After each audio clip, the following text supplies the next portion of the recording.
Dans Ésaïe 61, il est écrit ceci. L'Esprit du Seigneur, l'Éternel est sur moi, car l'Éternel m'a oint pour porter la bonne nouvelle aux malheureux.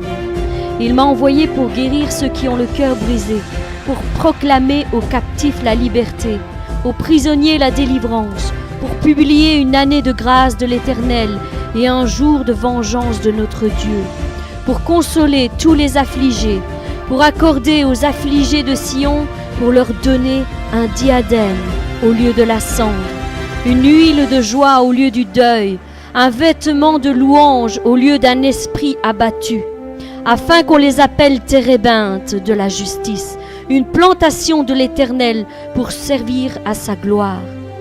Ils rebâtiront sur d'anciennes ruines. Ils relèveront d'antiques décombres. Ils renouvelleront des villes ravagées, dévastées depuis longtemps. Alléluia. Des étrangers seront là et ils feront paître des troupeaux. Des fils de l'étranger seront vos laboureurs et vos vignerons. Mais vous, on vous appellera sacrificateurs de l'Éternel. On vous nommera serviteurs de notre Dieu. Vous mangerez les richesses des nations et vous vous glorifierez de leur gloire. Au lieu de votre opprobre, vous aurez une portion double. Au lieu de l'ignominie, ils seront joyeux de leur justice. Ils seront joyeux de leur part. Ils posséderont ainsi le double de leur pays, et leur joie sera éternelle. Car moi, l'Éternel, j'aime la justice. Je hais la rapine avec l'iniquité. Je leur donnerai fidèlement leur récompense, et je traiterai avec eux une alliance éternelle. Leur race sera connue parmi les nations, et leur postérité parmi tous les peuples. Tous ceux qui les verront reconnaîtront qu'ils sont une race bénie de l'Éternel. Je me réjouirai en l'Éternel. Mon âme sera ravie d'allégresse en mon Dieu, car il m'a revêtu de vêtements de salut. Il m'a couvert d'un manteau de délivrance, comme le fiancé s'orne d'un diadème, comme la fiancée se pare de ses joyaux. Car comme la terre fait éclore son germe, et comme un jardin fait pousser ses semences, ainsi le Seigneur, l'Éternel, fera germer le salut et la louange en présence de toutes les nations. Alléluia. Voilà ce que nous dit notre Dieu. Cette promesse est pour nous. Cette promesse est pour nous, pour nos enfants et pour les générations suivantes. Vraiment, c'est ce que l'Esprit de l'Éternel a mis dans notre cœur. Il est là et il veille. Il veille tout d'abord à notre restauration intérieure. Il guérit les cœurs brisés. Il proclame aux captifs la liberté, aux prisonniers la délivrance. Il publie une année de grâce. Et cette année, c'est cette année. 2018 sera une année de grâce. Je le proclame, elle sera une année de grâce pour nous tous. Une année bénie de l'Éternel. Un jour de vengeance de notre Dieu. Et il consolera tous les affligés de Sion, tous les affligés de sa maison. Alléluia. Il nous donnera un diadème au lieu de la cendre et une huile de joie au lieu de notre deuil. Un vêtement de louange au lieu d'un esprit abattu. Consolez-vous par ces paroles, parce que notre Dieu est sur le point de faire de grandes choses encore. Aujourd'hui déjà, il va nous revêtir d'un vêtement de louange au lieu d'un esprit abattu. Fini les regards tristes, fini les cœurs brisés. Au lieu d'un esprit abattu, Dieu va nous relever, il va nous donner la louange. Elle sera sur nos lèvres.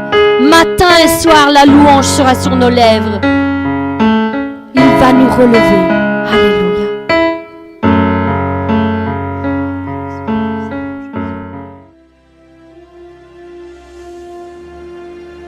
Nous allons ouvrir nos Bibles dans le livre de Néhémie, à partir du chapitre 1.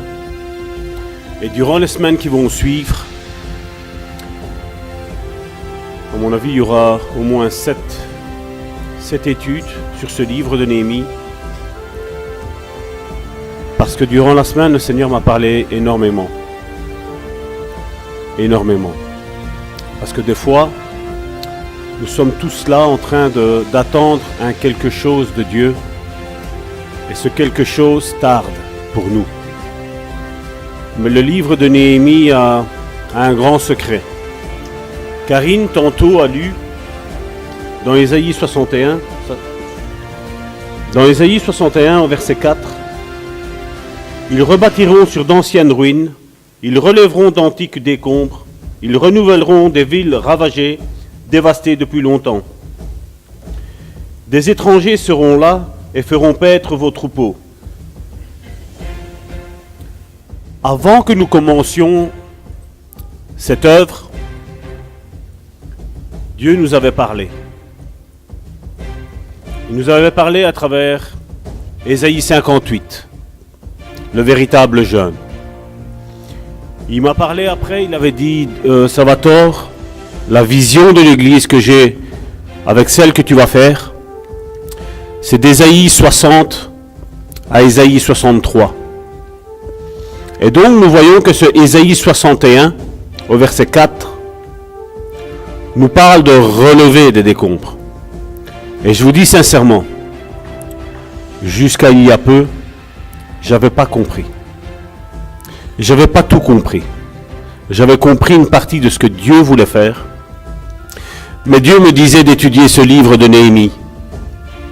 Et nous allons lire cela. Et comme je dis, je crois que pour moi, ce que nous allons faire avec ce livre de Néhémie est prophétique. Parce que je crois, et je l'expliquerai après, je crois que tout est prophétique dans la Bible. Les choses se répètent. Malheureusement, comme je l'ai dit, on lit souvent la Bible pour dire de la lire. Certains pour se soulager la conscience, certains le font innocemment, lisent la Bible parce que voilà, ils veulent savoir des choses de Dieu, mais on ne médite pas.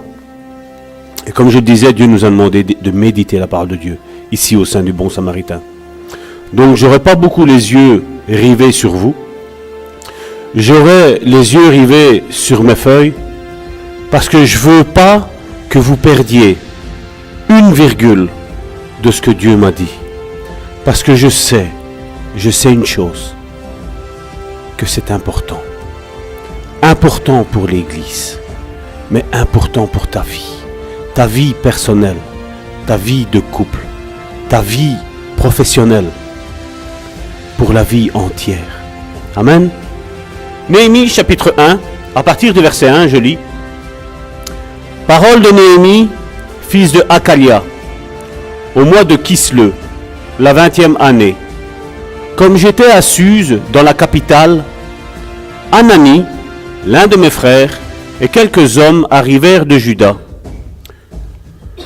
Je les questionnais, je répète, je les questionnais au sujet des Juifs réchappés qui étaient restés de la captivité et au sujet de Jérusalem. Ils me répondirent, ceux qui sont restés de la captivité sont là dans la province, au comble du malheur et de l'opprobre. Je répète, ils me répondirent, ceux qui sont restés de la captivité sont là dans la province, au comble du malheur et de l'opprobre.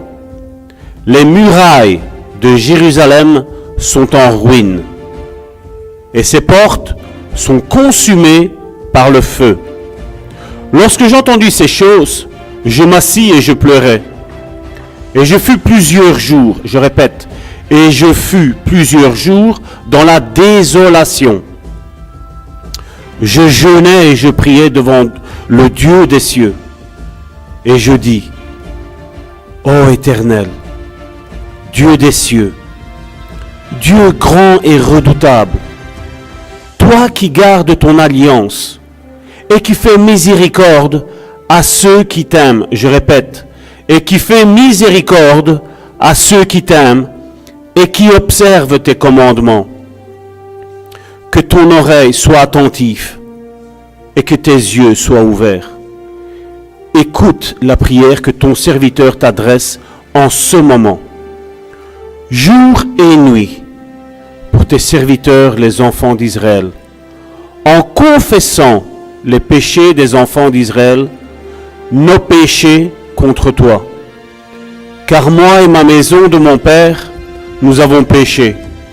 Nous t'avons offensé, et nous n'avons point observé les commandements, les lois et les ordonnances que tu prescrivis à Moïse, ton serviteur. Souviens-toi de cette parole que tu donnas ordre à Moïse, ton serviteur, de prononcer: lorsque vous pécherez, je vous disperserai parmi les peuples. Mais si vous revenez à moi, et si vous observez mes commandements et les mettez en pratique, alors, quand vous seriez exilés à l'extrémité du ciel, de là je vous rassemblerai, je vous ramènerai dans le lieu que j'ai choisi pour y faire résider mon nom. Ils sont tes serviteurs et ton peuple que tu as rachetés par ta grande puissance et par ta main forte. Ah Seigneur, que ton oreille soit attentive à la prière de ton serviteur et la prière de tes serviteurs qui veulent craindre ton nom. Donne aujourd'hui du succès à ton serviteur et fais-lui trouver grâce devant cet homme. Quand il dit cet homme, c'est à son patron, le roi. J'étais alors échanson du roi. Donc le thème de ce livre de Néhémie, c'est la reconstruction de la ville de Jérusalem. D'ailleurs, enseignement, le livre de Néhémie, et donc le livre qui précède le livre de Néhémie, Esdras, n'était qu'un seul livre. Mais les rédacteurs de la Bible ont décidé de séparer cela. Et je le comprends sincèrement. On le verra après, plus tard, dans la suite des messages, pourquoi ils ont fait ça. Et je crois que c'était un message, on dirait que c'est fait exprès pour le bon samaritain. Je vous dis sincèrement, on dirait que c'est fait exprès. Je ne crois nullement au hasard. Nullement. Mais j'ai remarqué une chose en étudiant ces livres. Ceux qui sont nos ennemis, ceux qui nous combattent, en lisant la première et peut-être la deuxième étude qui sera faite ici, diront certainement, Dieu est en train de leur parler. Parce qu'ils pensent qu'ils ont fait du bien en nous combattant. Mais par la suite des choses, c'est là où nous rigolons, nous. Parce que tout est spirituel. Et notre histoire, au bon samaritain, est là, dans Néhémie, sous nos yeux.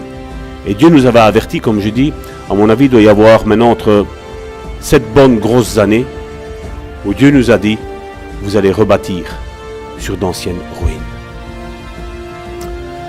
Donc je vous demanderai la plus grande attention, parce que cette histoire qui est là, elle a réellement existé. C'est pas une fable. C'est pas ce qu'on nous a raconté, je veux dire, dans le temps. Je veux dire, des petites fables qu'on savait, hein, avec le renard et le corbeau et tout ce qui s'ensuit. Non, c'est quelque chose de bien réel. Et qui a un sens prophétique. Et qui a un sens prophétique, je vais vous dire, depuis que ça s'est passé. Depuis que ça s'est passé. Mais on voit que donc ce n'est pas une histoire, c'est une histoire, mais c'est aussi prophétique. C'est pas une fable, c'est une histoire qui s'est réellement passée. Et Néhémie, au vu de la situation qui était là présente devant ses yeux, au dire de ses frères, a eu à cœur. Il y a une pensée qui est montée dans son cœur. Il a dit, c'est pas possible que la ville de Jérusalem soit dans cet état. Et je vais vous dire une chose. Cette situation aujourd'hui, elle nous est mise encore et encore, une autre fois.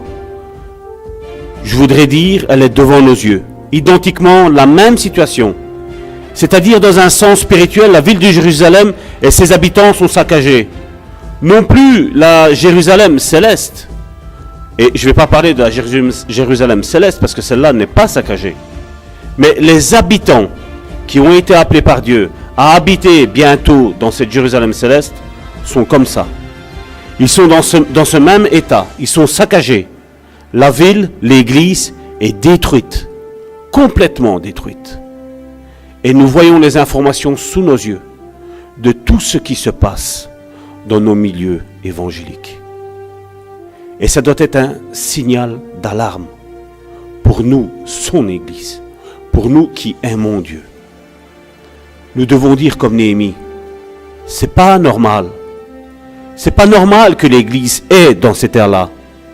Mais pourtant, cette histoire-là, s'il faudrait la dater, elle est en moins 445 avant Jésus-Christ.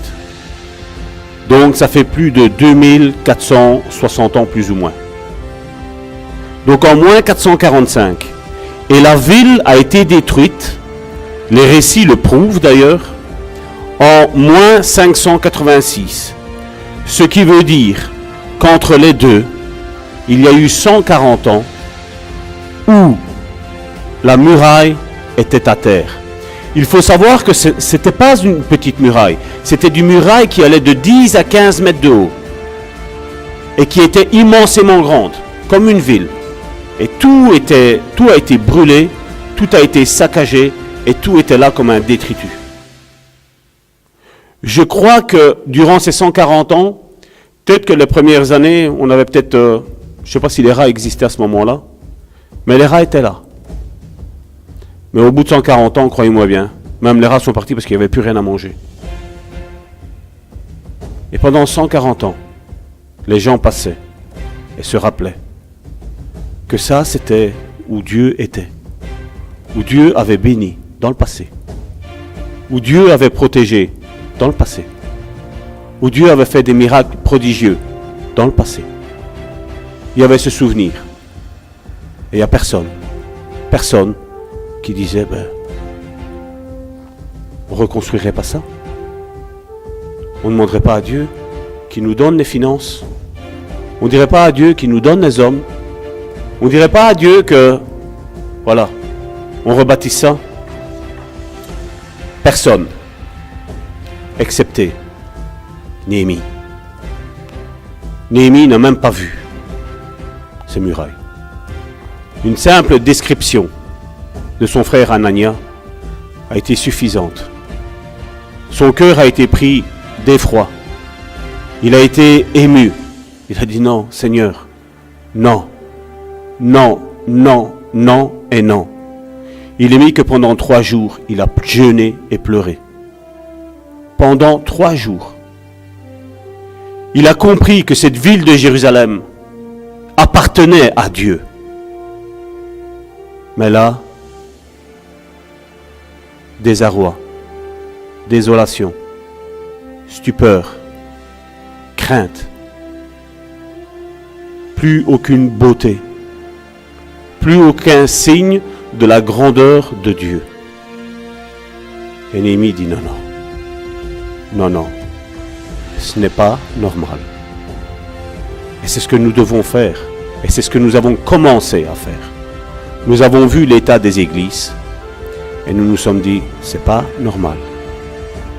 L'église a un but. L'église est une église de consolation. L'église est un sujet de joie. L'église est un sujet d'amour, de paix, de consolation, d'encouragement. Et je parle avec d'innombrables chrétiens qui malheureusement me disent, Salvatore, c'est de l'utopie. C'est de l'utopie de vouloir créer une église comme ça. Et moi, Salvatore, je dis non.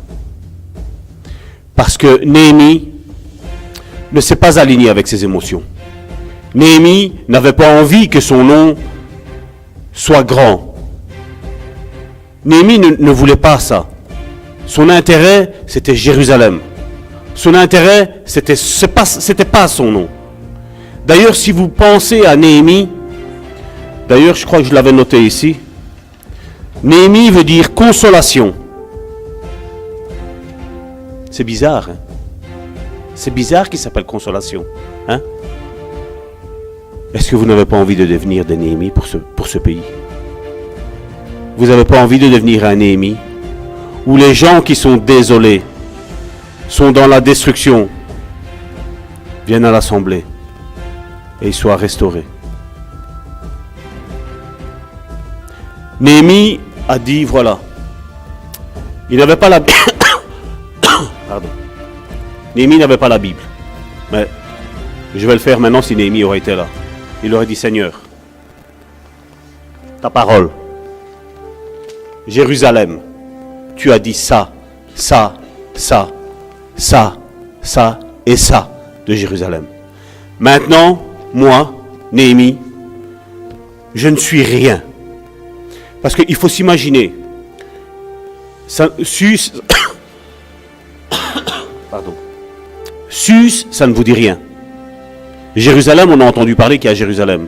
Mais à vol d'oiseau, entre Sus et Jérusalem, il y avait 2000 kilomètres. 2000 kilomètres entre la ville où Néhémie était et 2000 kilomètres plus loin, à vol d'oiseau, même pas par les chemins, à vol d'oiseau, la ville de Jérusalem, il y avait 2000 kilomètres. Néhémie, dont son nom veut dire consolation, s'est dit, Seigneur, humainement, comment tu veux que j'aille là? N'est-ce pas? On l'a lu. Il a dit ça? Non. Néhémie n'a pas regardé à la distance. Néhémie a dit, j'ai un constat. J'ai un constat, c'est que Jérusalem est complètement détruite. Et tout le monde se moque. Tout le monde a un souvenir de ce qu'était Jérusalem dans le passé. Et dit, Seigneur, non seulement il se moque de Jérusalem qu'elle a, mais il se moque de toi. Parce qu'ils disent, où il est ce Dieu-là? Où il est ce Dieu-là qui avait dit qu'elle allait protéger Jérusalem? Où il est ce Dieu qui disait que Jérusalem serait une ville fortifiée, inébranlable? Tous se moquaient de Dieu. Et Néhémie a entendu ça. Mais Néhémie, comme je dis tantôt, il n'a pas regardé la distance, les 2000 kilomètres. À l'heure actuelle, si on prend un avion, ça va vite pour y aller. Mais au temps, là, il n'y avait pas ça. Il fallait énormément de temps pour faire ces 2000 kilomètres. Mais Néhémie n'a pas regardé à ça. Néhémie se moquait des 2000 kilomètres. Néhémie avait une pensée. Le Dieu de l'impossible peut faire. Le Dieu de l'impossible peut faire. Vous n'avez pas compris. Le Dieu de l'impossible peut faire. Il peut le faire aussi bien comme il l'a fait pour la ville de Jérusalem, parce que quand on arrive à la fin du dernier chapitre, on voit que la ville de Jérusalem est magnifiquement belle, comme mon Dieu est beau. La ville de Jérusalem était à l'image de Christ. Ce magnifique. Mais non seulement ils veulent faire, Dieu aujourd'hui veut le faire, et c'est ça que je dis, cette étude parle en 3 dimensions. L'historique, ta vie personnelle et l'Église. C'est ce que Dieu veut faire. Comme j'ai dit tantôt, je n'ai pas compris quand Dieu m'avait donné de Isaïe 60 à 63. Je n'ai pas compris. Mais tantôt, Karine a relevé ce passage-là. Et tant que j'étais là, ça a percuté mon âme. Relever ce qui était abattu, ravagé. Et ça coïncide à ce que Dieu m'a réveillé. Je vous dis, il y a eu quelque chose. Je ne sais pas comment vous allez me prendre, mais vous allez me prendre peut-être pour un fou. Mais c'est pas grave, tout le monde me prend pour un fou. Mais c'est pas grave. Je sais qui je sers. Dieu me réveille à 2h30 de la semaine. Je descends. J'intercède pour notre merveilleuse et belle assemblée, le bon samaritain. Dieu me dit, Salvatore, prends la parole. Et je dis, pourquoi? Je dis, Seigneur, je vais encore prier. Je veux être près de toi, je suis bien là. Comme Pierre quand il y a eu la transfiguration. Je suis bien là dans ta présence. Il m'a dit non. Je veux parler à ton cœur. Je veux abattre quelque chose dans ton cœur. Et on prendra ce passage à la fin. Où Dieu dit, voilà. Je vais le lire. On le reprendra à la fin, ne le prends pas. Jérémie chapitre 1 verset 10. Regarde, je t'établis aujourd'hui sur les nations et sur les royaumes, pour que tu arraches et que tu abattes, pour que tu ruines et que tu détruises, pour que tu bâtisses et pour que tu plantes. Quand j'ai eu ça, je suis tombé la face contre terre. Et je disais, Seigneur, je veux encore ta parole. Je la veux pour ma vie. Je la veux pour ma vie. Et Dieu m'a dit, relève-toi maintenant. Et je me suis relevé. Il m'a dit, ferme ta Bible. J'ai fermé ma Bible. Réouvre ta Bible. Je réouvre ma Bible. Mais comme ça. C'est comme si j'ai fait comme ça. Jérémie, chapitre 18, verset 9. Et soudain, je parle sur une nation, sur un royaume, de bâtir et de planter. Et je dis merci Seigneur, parce que ça rejoint le premier verset. Et il m'a dit, c'est pas fini. J'ai pas fini de te parler. Je dis, que vas-tu me dire encore maintenant?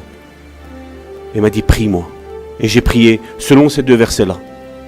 Je lui dis, confirme-moi tout ça, Seigneur, encore une fois. Je sais que dans la Bible, dans un autre passage, tu peux me reconfirmer ça. Je ne veux plus ces deux passages-là, ces deux premiers-là, en tant que confirmation. Je veux autre chose. Je ferme ma Bible. Je réouvre ma Bible. Jérémie 31, verset 28. Et comme j'ai veillé sur eux, pour arracher, abattre, détruire, ruiner et faire du mal, ainsi je veillerai sur eux pour bâtir et planter, dit l'Éternel. Je ne sais pas si vous imaginez Salvatore à ce moment-là comment il était. Mais Salvatore était, style à mon avis, c'était la transfiguration à la maison dans ma cuisine. Je disais, Seigneur, tu vas réellement le faire? Il m'a dit, Salvatore, va chercher l'autre Bible qui est là-bas. Et j'étais la chercher. C'était plus la même forme que celle-ci. C'était une autre. Et j'ai commencé à prier. J'ouvre ma Bible. Pam! De nouveau Jérémie. Le premier verset. Il m'a dit, Salvatore, referme ta Bible. Prends une autre Bible. Vous savez bien, à la maison, il y a plein de Bibles. C'est pas ça qui manque. Il manque de l'argent, mais ça, c'est pas grave. Mais les Bibles, il y en a tant qu'on en veut. Et c'est ce qui compte, c'est ce que le Seigneur a dit. C'est pas de l'or et de l'argent qu'on mange, nous. Mais c'est de toute parole qui sort de la bouche de l'Éternel. Il m'a dit, prends une autre Bible. Ouvre cette Bible. J'ai ouvert. Le deuxième passage. Jérémie 18, 9.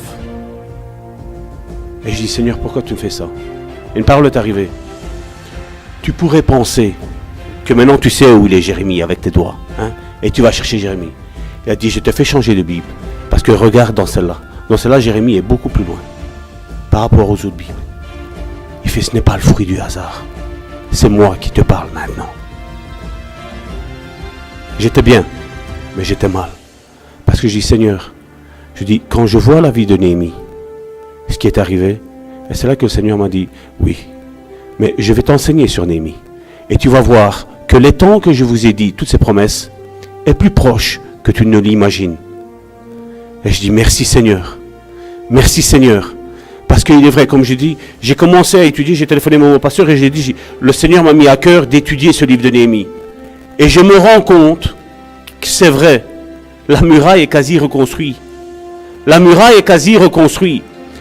La vie de le bon samaritain, la construction de cette église est comme ce livre de Néhémie. La même chose. Si vous ne savez pas, durant toute la semaine, prenez, lisez ce livre de Néhémie. Église de bon samaritain, tous ceux qui nous écoutent sur Internet, lisez, parce que les nations vont nous voir. Les nations vont voir qu'on va commencer à planter, à semer, à construire. Parce que j'ai été mal face à la parole qui nous a été donnée la semaine dernière. Quand il nous a dit, regarde, ça, c'est trop petit.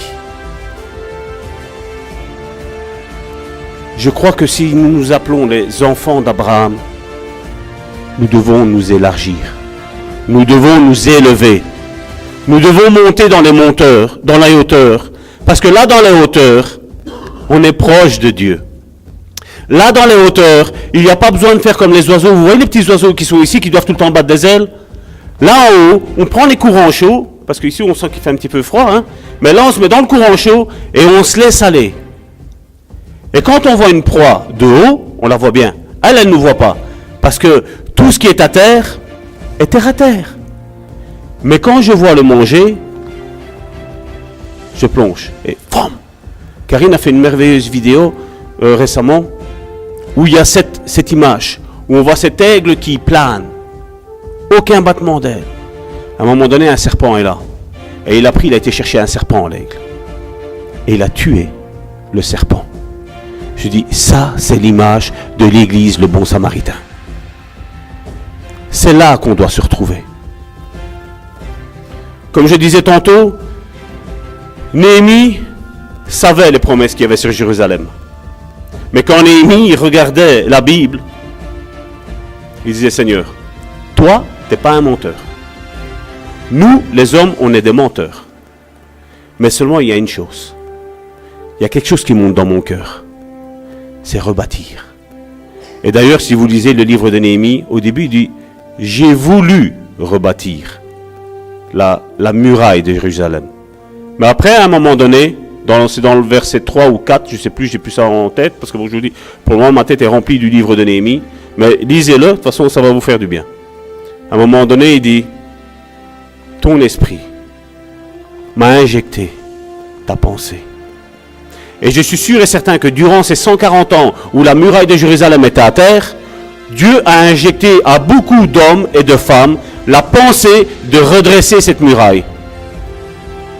Mais beaucoup ont dit non, je dois me marier. Non, mais j'ai pas d'argent. Non, mais je suis pas maçon. Alors à un moment donné, Néhémie, comme je vous disais tantôt, était à Sus, un des points, on aurait dit que c'était impossible que ce soit lui, l'homme idéal, pour construire la ville de Jérusalem. Il était à 2000 km, comme je vous ai dit tantôt.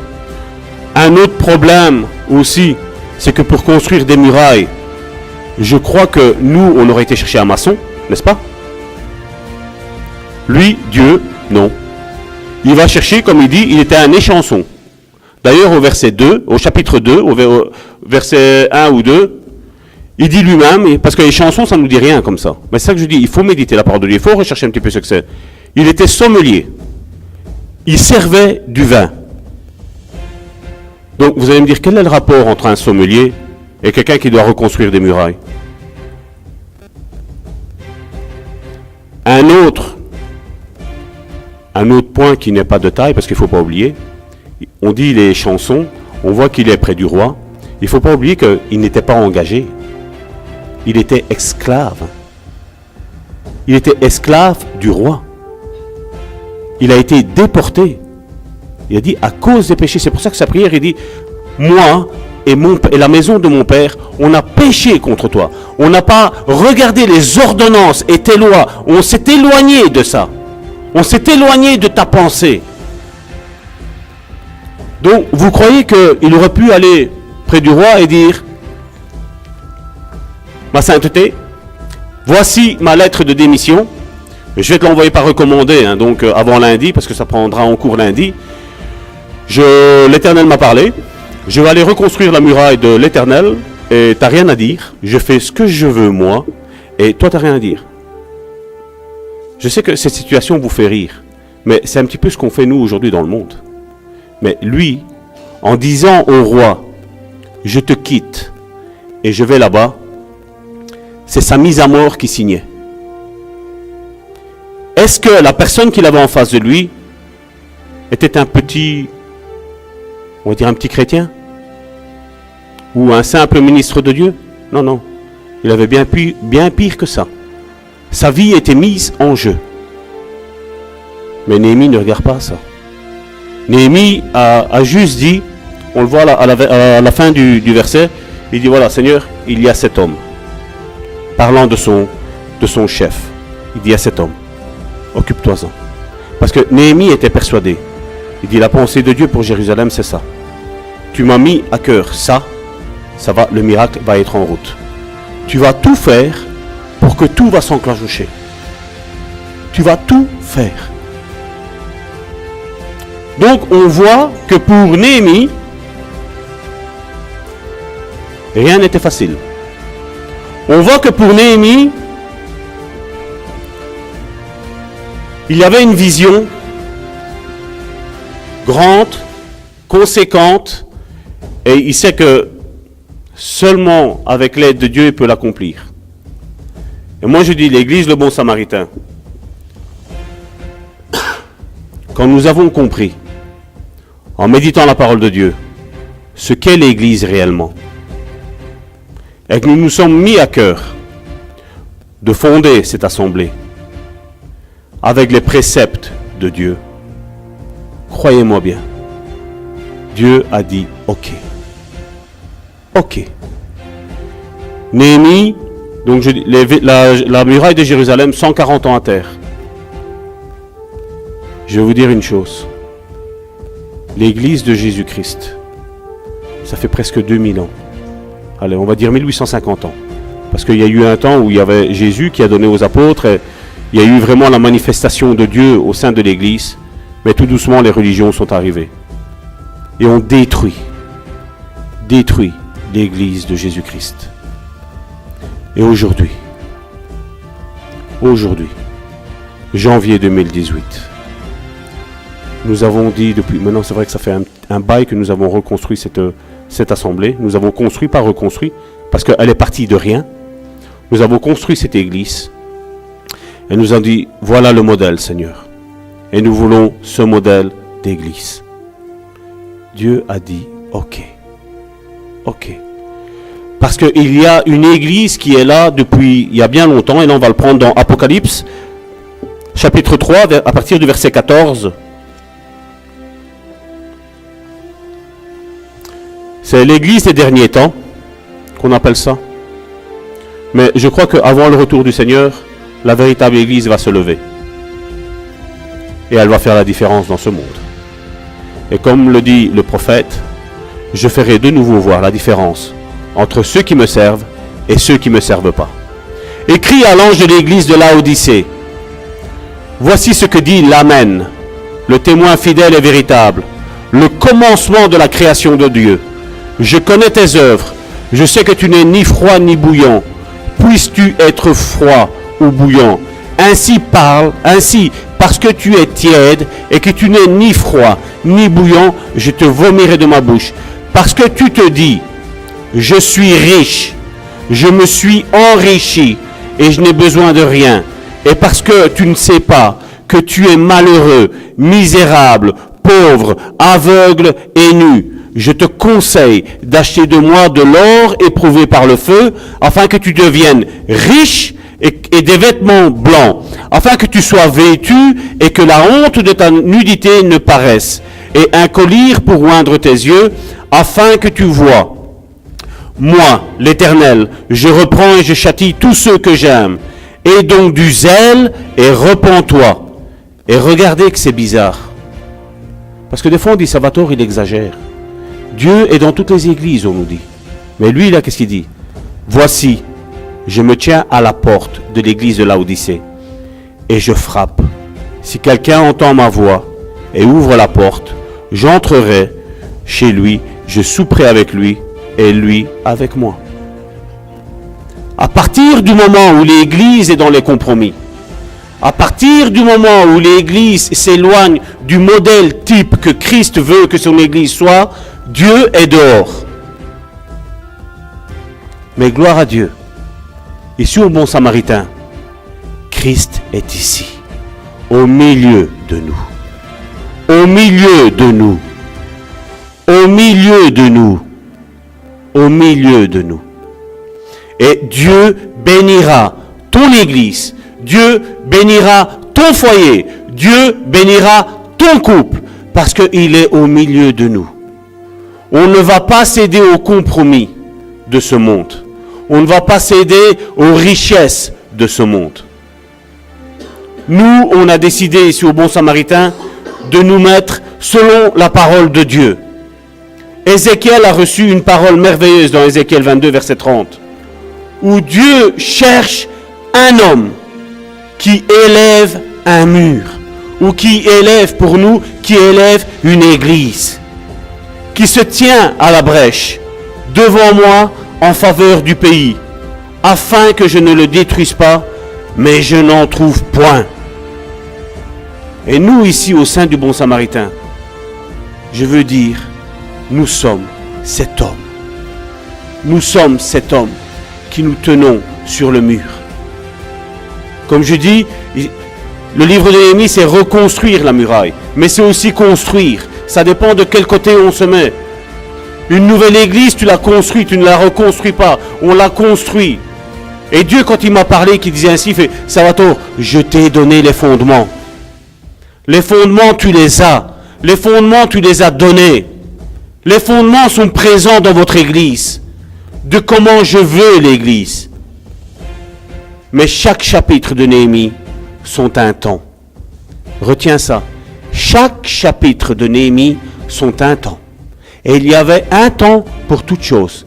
Et j'ai réécouté la prophétie de la semaine dernière, où Dieu nous disait, le printemps arrive.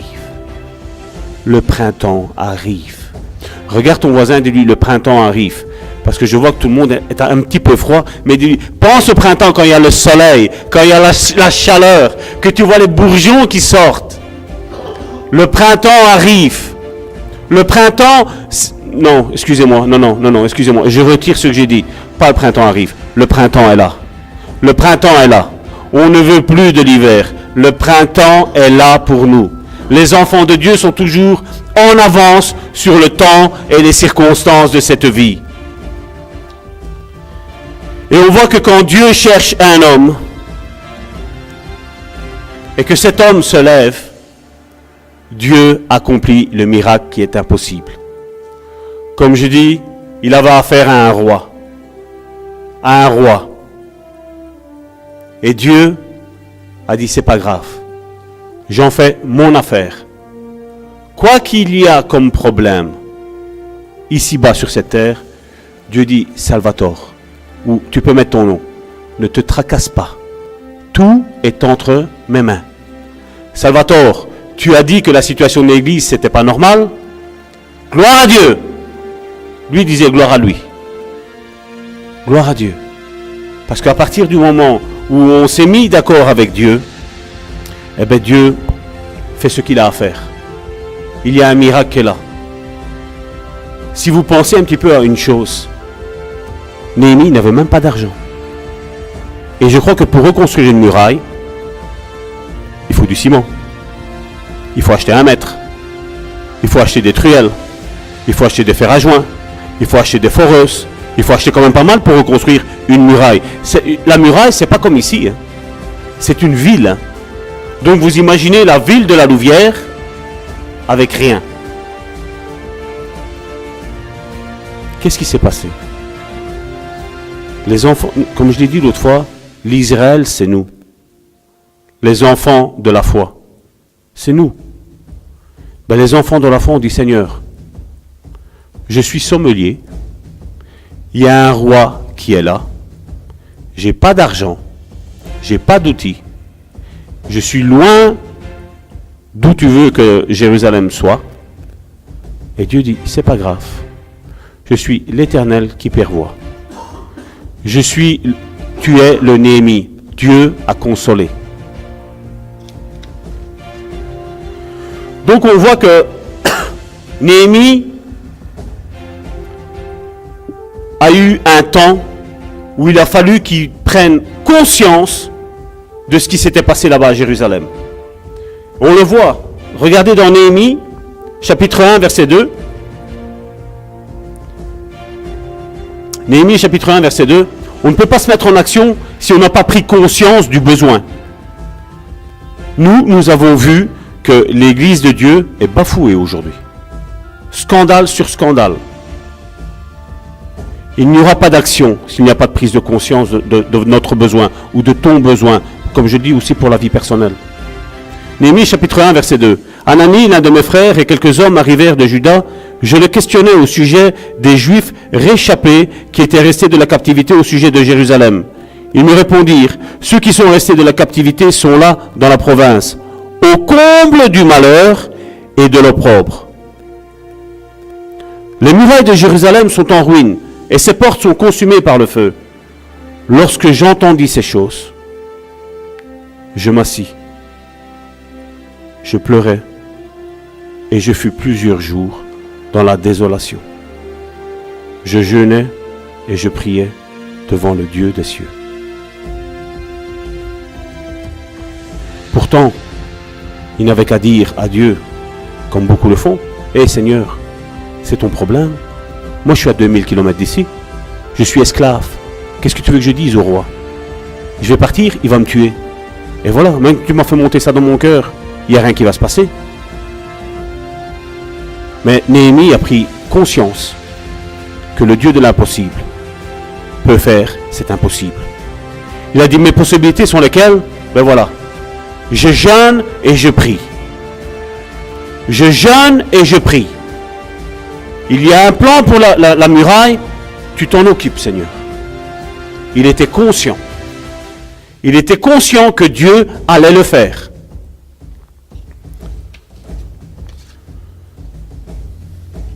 Néhémie a été le seul qui a dit que ce n'était pas normal de cette situation de Jérusalem. Et moi aussi, aujourd'hui, je me lève comme Néhémie et je dis, c'est pas normal la situation de l'église d'aujourd'hui. C'est pas normal. Comme je le disais à mon frère tantôt, de la semaine, je suis rentré à 1h du matin. Alors que j'étais sur le lieu de rencontre avec des frères, à 6h, 6h30, 7h, j'étais là-bas. Je suis rentré à la maison à 1h du matin. Et tous étaient en train de me dire que c'est pas normal. Je ne veux pas rentrer dans les détails, mais il y avait des cas vraiment désespérés. Parce qu'ils ont subi vraiment de fortes attaques. Et ma réponse a été simple. Si on dit que c'est pas normal, et tu restes dans ce pas normal, qu'est-ce que tu veux qu'il change? Quand tu te rends compte que ta vie, c'est pas normal la situation, il faut que les choses changent. Ben, il faut que notre attitude change face à un problème. Il ne faut pas se dire que c'est normal. Si tu as été bafoué toute ta vie, tu dois te dire, c'est pas normal que je sois bafoué toute ma vie comme ça. Si tu as été trompé toute ta vie, tu dois te dire, ben c'est pas normal que j'ai été trompé toute ma vie comme ça. C'est pas normal. C'est pas le plan de Dieu pour ma vie. Il faut se secouer. Et on doit, comme on se secoue pour l'église, il faut se secouer pour nos vies de famille. Parce que Dieu a un plan merveilleux pour nous. Un plan merveilleux. Je ne sais pas comment tu es en train de voir ta vie. Mais si c'est comme cette désolation qu'il y a là, Dieu te dit, c'est pas le plan que j'ai prévu pour ta vie. C'est pas le plan que j'ai prévu pour ta vie. Dieu a fait des projets de bonheur et non de malheur pour nos vies. Et comme je dis, ça ne sert à rien de réciter ce verset-là. Si je ne me lève pas, ou si je ne m'agenouille pas, et je commence à prier pour cette situation. Et c'est ça que Dieu nous a mis à cœur, mon épouse et moi. Quand on va coucher, on ne peut pas jurer en tant que chrétien. Mais je vous dis en vérité, nous ne nous mettons pas, ma femme et moi, en accord pour dire, voilà, c'est toi qui te réveilles demain matin. Non. On monte, on dort. On se donne un petit bisou, on dit à demain matin. Et après, on laisse faire le Seigneur. Je sais le faire aujourd'hui, parce que je ne travaille pas. Et c'est ce que je disais au Seigneur. Je dis, Seigneur, je crois que tu es le Dieu de l'impossible. Je dis, je veux cette vie-là. Je veux que tu viennes tous les matins me réveiller, même à 2h du matin, et me dire, Salvatore, lève-toi, intercède pour ton église, intercède pour ce cas-là, intercède pour ça. Je rêve, je vous dis sincèrement, je rêve de ce moment-là, je rêve. Je dis, mais je dis, Seigneur, voilà ma situation. Je dois me lever pour aller travailler. Fais en sorte, comme Néhémie, tu es le Dieu de l'impossible.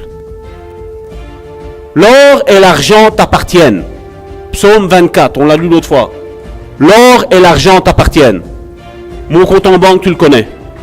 J'ai même été à dire mon compte en banque au Seigneur. Je dis, on ne sait jamais que tu ne le sais pas. BE 73 et prrrt, je le connais par cœur. Je dis, Seigneur, mais quand l'argent arrive, je te promets, j'arrête tout ce qui est ici sur cette terre, tout, et je travaille pour ton œuvre. Je travaille pour l'avancement du royaume. Je travaille pour planter, pour planter, pour planter, pour planter, pour planter, pour planter, pour planter, pour planter, et pour planter, et pour planter, et pour planter. Parce qu'il n'y a rien de mieux que de travailler que pour Dieu. Parce que dans Ésaïe, quand vous lirez à la maison de Ésaïe 60 à Ésaïe 63, il y a de merveilleuses promesses dedans. Et je sais, et je vais vous dire sincèrement, je n'aime pas la politique. Je n'aime pas. Mais je vais vous dire une chose. Je prie pour mon roi ici sur cette terre. Pour le roi que nous avons ici. Parce que je sais qu'il a un bon cœur. Je sais qu'il a un bon cœur. Nos ministres, vous entendez les informations aujourd'hui. Mais mon roi, le roi Philippe, avec la reine Mathilde, je sais qu'ils ont un bon cœur. Et je vais vous dire une chose. Un jour, je ferai comment on appelle encore ça? Un selfie avec eux. Parce qu'ils vont nous demander comment ça se fait. Il n'y a que désolation ici en Belgique. Et vous, vous prospérez. Et vous, vous prospérez. Parce que mon Dieu est le Dieu de l'impossible. Je vous dis, je suis fou. Mais vous ne connaissez pas mon Dieu. Mon Dieu a fait des choses extraordinaires. Et tous ceux qui lisent aujourd'hui tout ce que Dieu a fait, ils le prennent pour un fou. Mais c'est pas grave. L'important, c'est pas ce que les gens pensent de nous. L'important, c'est ce que Dieu pense de nous. Et les gens de ce monde, pas rien que de la Belgique, les gens de ce monde vont devoir se rendre à l'évidence qu'il y a un Dieu là-haut qui règne et que l'or et l'argent vraiment lui appartiennent. Parce que les crises que vont toucher les peuples ici maintenant, d'ici peu, ne sera rien comparé à ce qui va arriver bientôt. Et le monde va nous regarder et dire, comment se fait-il qu'ils sont à la tête et non à la queue? Et là, on pourra leur donner Deutéronome. Parce que notre Dieu a dit que notre place est à la tête et non à la queue.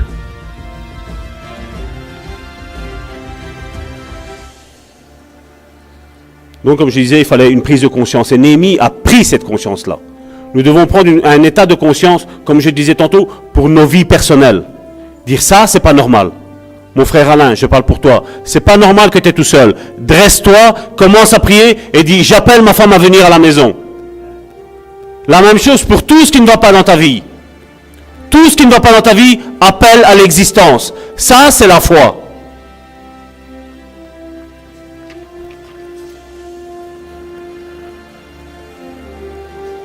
Je vais passer certains passages quand même, parce que je vois qu'il est quand même assez tard. Donc on voit que l'ampleur, donc il y a 3 points ici. Le problème de l'ampleur que tu vis pour le Seigneur n'est pas un problème. L'état. Ni même le temps de désastre. On a vu pour Néhémie les murailles 140 ans à terre. Ni l'impossibilité, les distances, le manque de moyens financiers, de capacités, le manque de liberté de faire, tout ça n'est pas un obstacle pour Dieu. Au contraire, ça, ce sont des points de force pour Dieu pour te montrer qu'il est avec toi. Tous disent, cette œuvre ne réussira pas. Ça fait combien de temps qu'on le dit? Ça fait très très très longtemps. Depuis quasi le début.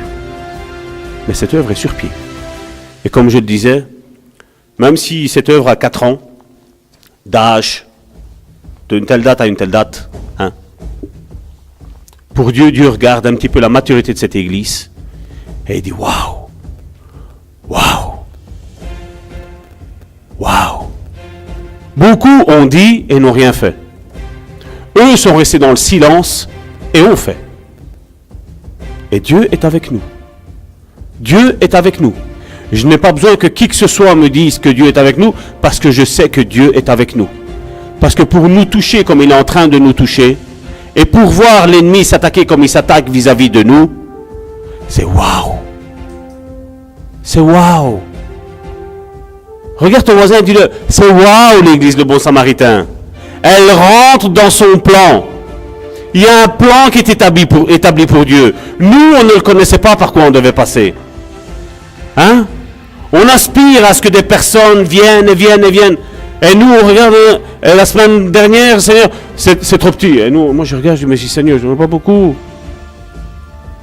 Et il dit, ne regarde pas ces circonstances-là. Un peuple nombreux, je t'avais dit qu'elle a. Un peuple nombreux entend les grondements qui arrivent des pas de l'armée de l'Éternel. Entend ces grondements, entends-les. Néhémie, pour l'église de Bon Samaritain, est quelque chose de prophétique. Néhémie, si ça a été séparé du livre d'Esdras, c'est parce que Dieu savait que le Bon Samaritain allait se lever un jour. C'était déjà écrit là en haut. Et imaginez Dieu, la veille de quand on ouvre, dire waouh, ça y est. Et nous, on était contents. Mais après, quand on a eu des attaques, on était un petit peu moins contents. Et Dieu disait voilà, cette attaque-là, passée, au feu du creuset, l'or est purifié. Une autre attaque, bam, ça y est, ils ont réussi. Ils ont fléchi un genou, mais tant qu'ils avaient un genou à terre, ils étaient en train de me louer et me glorifier. Et Dieu nous relève. Est-ce que vous voyez vraiment Néhémie? Dieu a consolé, ça veut dire. Néhémie, Dieu a consolé. On voit aussi que Néhémie a été pris comme un sentiment de culpabilité. Et vous savez, c'est de Néhémie du chapitre 1, toujours du verset 8 à 9. La culpabilité, il en faut. Mais une fois que tu te sens coupable, ce qu'il faut faire, c'est plier les genoux. Comme Néhémie a fait, on va le lire. Il a prié et c'est fini. Là, on voit, il dit, je suis resté 3 jours dans le jeûne. J'ai jeûné et prié 3 jours devant le Dieu des cieux. Ton problème, le problème de l'Église, ne doit pas durer plus de 3 jours. Allez, à la limite même, allez, on va dire 3 semaines. Allez, je vais être gentil avec toi. 3 semaines. Je ne vais pas faire comme vous avez vu le film quand il jouait au loto, il a gagné 100 millions et qu'il a perdu des cartes et qu'il disait on peut perdre les tuches, voilà. On peut perdre une carte, mais pas 15. 2 cartes, mais pas 15. Il est arrivé jusqu'à 15. Ici, je vous dis, allez, jusqu'à 3 semaines, on peut se lamenter, se culpabiliser. Mais après, à un moment donné, ce qu'il faut faire, c'est se retrousser les manches. Il faut se retrousser les manches. Et il faut aller de l'avant. Parce qu'il y a des ennemis qui essayent de nous abattre. Et si tu restes comme ça, sans rien faire, l'ennemi va t'abattre. Mais cela n'arrivera pas au nom de Jésus. Cela n'arrivera pas au nom de Jésus. Dans la situation que tu vis, que ce soit dans la famille, que ce soit dans le travail, que ce soit dans le couple, que ce soit dans les enfants, que ce soit dans tous les domaines de ta vie, ça n'arrivera pas au nom de Jésus. Tu dois pas rester dans ce sentiment de culpabilité. Tu dois retrousser tes manches. Tu dois affronter l'ennemi. Parce que l'ennemi aboie, mais c'est comme un chihuahua. Tu entends les aboiements de ce chihuahua et t'as pas peur, t'es plus grand que lui. L'ennemi est petit, on l'a chanté. L'ennemi est sous nos pieds. Pourquoi, l'église de Bon Samaritain, on devrait avoir peur de l'ennemi? Néhémie chapitre 1, verset 8. Souviens-toi de cette parole. Là, il rappelle. Néhémie rappelle à Dieu ce qu'il a dit, ce qu'il a fait écrire dans la parole. Souviens-toi de cette parole que tu donnas ordre à Moïse, ton serviteur, de prononcer. Lorsque vous pécherez, je vous disperserai parmi les peuples. Mais si vous revenez à moi, et si vous observez mes commandements, et les mettez en pratique, alors, dis alors,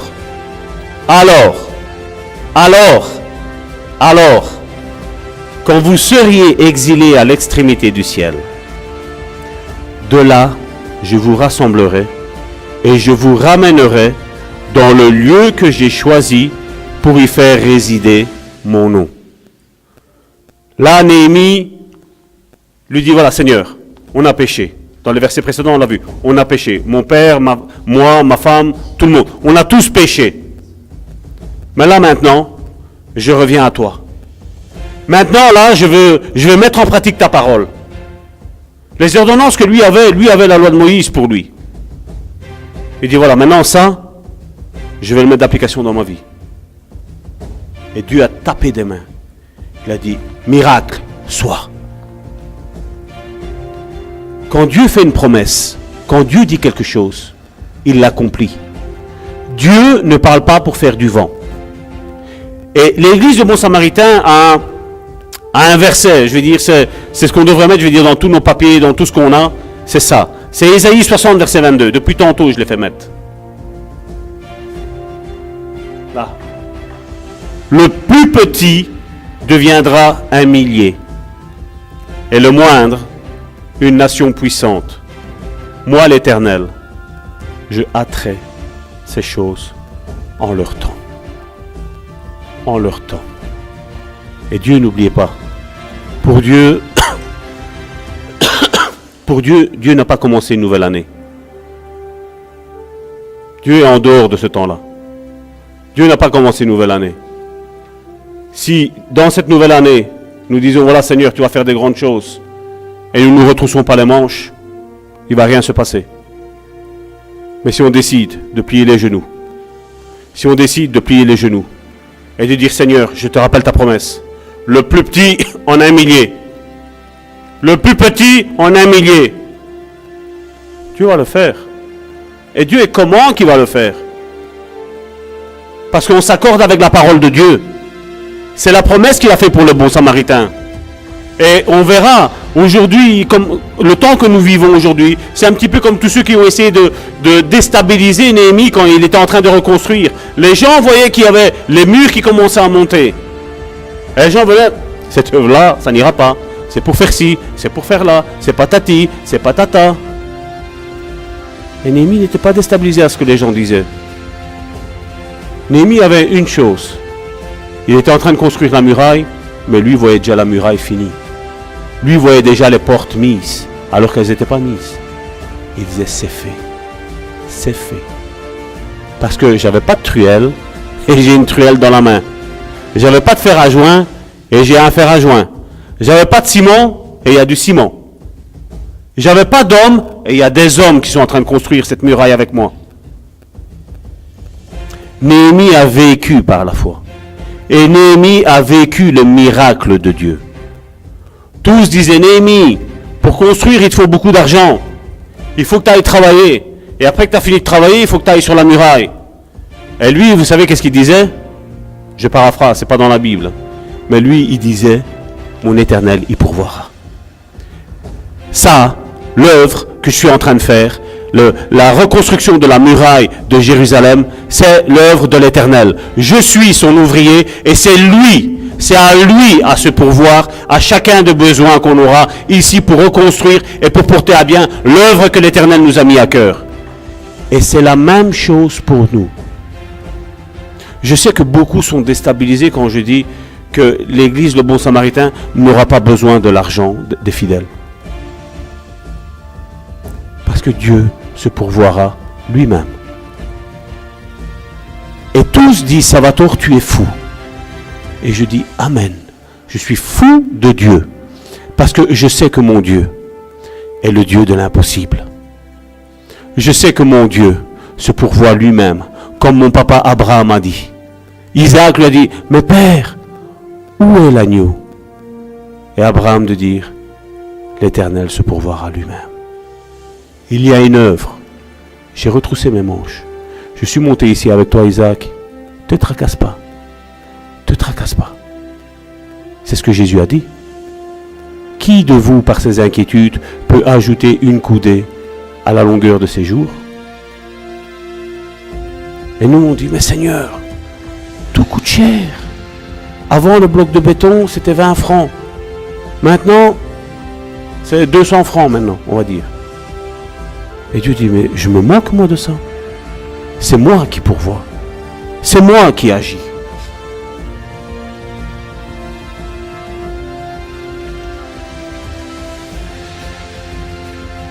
Regardez, Néhémie chapitre 1, verset 11.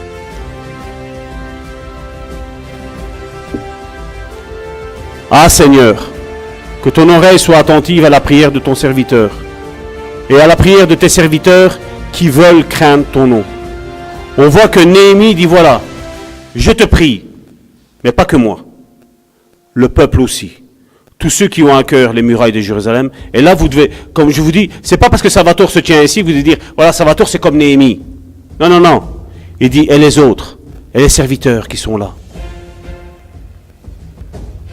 Sois attentive à la prière de ton serviteur et à la prière de tes serviteurs qui veulent craindre ton nom. Donne aujourd'hui du succès à ton serviteur et fais-lui trouver grâce devant cet homme. Il parlait à son maître, il parlait à son roi. J'étais alors échanson du roi. On voit que Néhémie, ça c'est la conclusion pour aujourd'hui. Donc comme j'ai dit tantôt, nous allons étudier les autres chapitres, parce que vous allez voir comme tout était prophétique. Pour nous, l'église de Bon Samaritain. Certains seront en retard, mais ils vont nous rejoindre aussi. Mais nous on avait une vision. On ne s'est pas écarté de cette vision, ni à droite, ni à gauche. Les combats étaient là, mais on a marché là où Dieu a voulu que nous marchions. Nous étions là. Nous étions comme cet homme qui se tenait sur la muraille, en train de réparer la brèche, en train d'arranger l'église de Dieu. Parce qu'il y a un peuple nombreux qui est en train d'arriver, Dieu nous a dit. Et je crois